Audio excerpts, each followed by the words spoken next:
Magandang araw sa inyong lahat at welcome sa aking channel.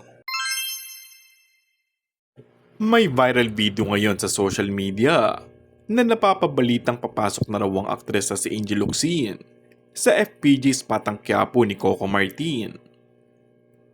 Umabot na sa 233 shares, 6,100 likes at 464 comments ang nasabing naturang post ng pawang nagsasabi na gusto nga nilang mapasamang aktres sa action serye ng ABS-CBN. Medyo nagduda ang ilan na baka fake news ito, pero baka nga totoo rin dahil baka hindi mahindian ni Angel si Coco kapag siya na nga ang humiling. Matagal na rin namang hindi aktibong aktres sa showbiz, kaya baka napapayag na siya ng director at producer at bida ng Batang Quiapo.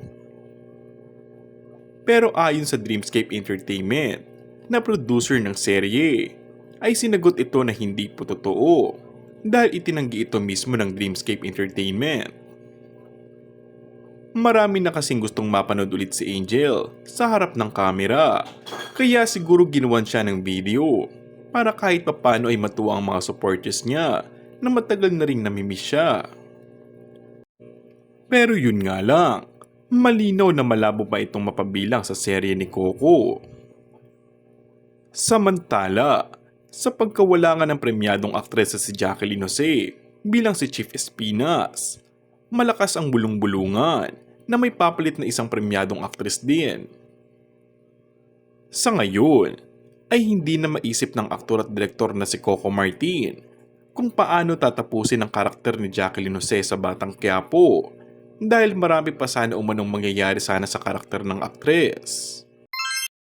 And that's all for our today's video. Kung bago ka lang sa aking channel ay mag-subscribe at pindutin na rin ang notification bell. Maraming salamat!